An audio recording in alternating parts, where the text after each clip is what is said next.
തത്തമംഗലം അങ്ങാടിവേലയുടെ മുഖ്യ ചടങ്ങായ കുതിരയോട്ടം ആവേശക്കാഴ്ചയായി. നൂറുകണക്കിന് പേരാണ് കുതിരയോട്ടം കാണാനായി തത്തമംഗലത്തെത്തിയത്.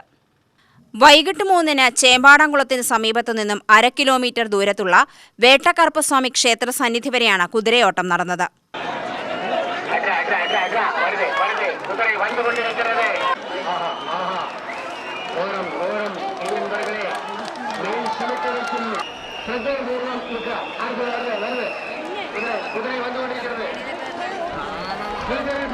വേട്ടക്കറുപ്പസ്വാമിക്ക് നേർച്ച നടത്തിയ തട്ടകത്തിലുള്ളവരാണ് കുതിരകളെ കൊണ്ടുവരുന്നത്.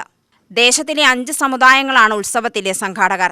വിവിധ സംസ്ഥാനങ്ങളിൽ നിന്നുള്ള 50ഓളം പടക്കുതിരകളാണ് 2 വർഷത്തിലൊരിക്കൽ നടക്കുന്ന തത്തമംഗലം അങ്ങാടിവേലയ്ക്ക് എത്തിയത്.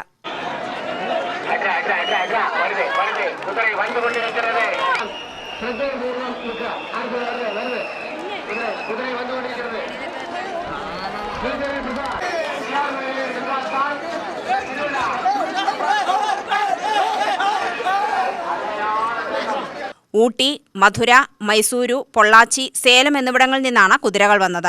വിലയ്ക്ക് വാങ്ങിയും വാടകയ്ക്കെടുത്തുമാണ് കുതിരകളെ ഓടിക്കുന്നത്. വാടകയ്ക്ക് ഒരു ദിവസത്തിന് 50 മുതൽ 60 രൂപ വരെ വരും. വാങ്ങണമെങ്കിൽ 1 ലക്ഷം രൂപ വേണ്ടിവരും. കുതിരയോട്ടത്തിൽ 6 വയസ്സ് മുതൽ 60 വയസ്സ് വരെയുള്ളവരാണ് പങ്കെടുത്തത്. മുൻവർഷത്തിൽ 40 കുതിരകൾ ഓടിയിരുന്നു. മെയ് 4 വരെയാണ് തത്തമംഗലം അങ്ങാടിവേല ഉത്സവം. UTV news, Palakkad.